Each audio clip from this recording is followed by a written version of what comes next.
minutes. Thank you, Mr. Chair. And I do want to say again, thank you to Mr. Latta for helping on the bill that we're offering today. We've worked together really well. And I want to thank the members who've been here longer than I have been. Some of those folks' names were mentioned already, too many for me to repeat. But I've only been on this committee now for 5 years. I'm in my 5th year. I'm still kind of a newbie. And I won't be here after this term any longer in the Congress. So there's a little urgency on my part to get this done before I get out of here so that the people of my district, people of Iowa, people of the country can benefit from better maps. I've often said garbage in is garbage out, and that's the way it has been in the past, unfortunately, the way these maps have been constructed, and then the potential uses of those maps too. A couple of other quick points. Ms. Floberg, I want to thank you for talking about the affordability issue. That's really, really critical, and I really appreciate that. And you know, affordability is, we talk about a rural-urban divide, and most of us are talking about rural access today. But affordability is not just a rural or urban issue. It is a national issue, and so thank you. And Mr. Spalter, I hope you don't ever come to my state to run against any of my friends, because you're awfully damn inspirational, and thank you very much for your remarks today. Not to take away from anybody else, but this has really been a great panel, I have to say. I do want to just ask, first of all, Mr. Assey, a quick question about crowdsourcing, but before I do that, I have to repeat the experience that we've had in my district with Sheraton Valley Electric Cooperative. They've missed out on getting funding for building out, they're an electric cooperative, but they wanted to build out broadband. And the data indicated that there wasn't really any need for it, and it was based on census data and what have you. Absolutely horrendous decision on the part of the FCC to deny them funding. If you would, Mr. Assey, I know that you have an interest in crowdsourced data. Could you speak to that issue? Yeah, I think crowdsourcing is a very interesting and innovative idea for us to improve the accuracy of the data that we're going to get.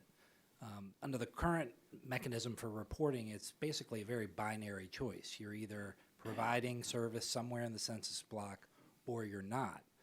But we're now going to move to a regime in which providers themselves are going to have to draw shapes that are going to outline where they can provide service. And every point along that line, along the edge of that shape, is potentially a contestable question.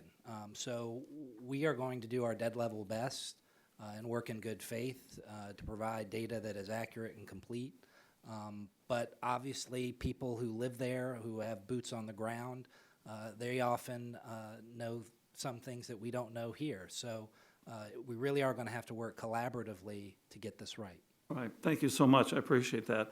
Ms. Floberg, can you explain why knowing quality of service of available broadband is important for consumers? Can you talk about that a little bit?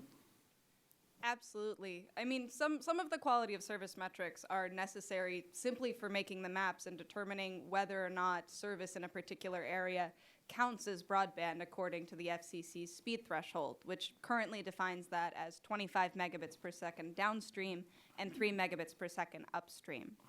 We are encouraged to see that that is preserved in the Broadband Data Act, as well as the inclusion of latency, which is useful, especially for particular applications that consumers may want to use.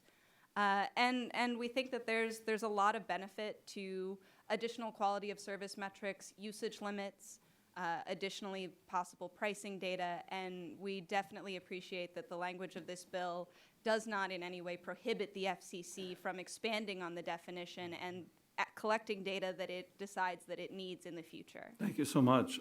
Ms. Bloomfield, I have a related follow-up question for you.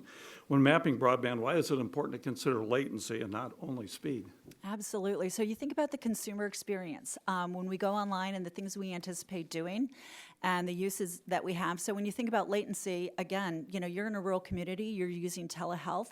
You certainly don't want latency if somebody is actually doing any kind of procedure on you. So you think about or distance learning, children actually using the technology in the classroom and what that jitter and that buffering does to that experience for those kids in the classroom. So again, they're all part of the consumer experience, and they're not that difficult to actually gather that data as well, so it should absolutely be included. Thank you so much. And I do have a follow-up question I'll submit for the record, if I may, Mr. Chairman, to Mr. Spellmeyer. Thank you.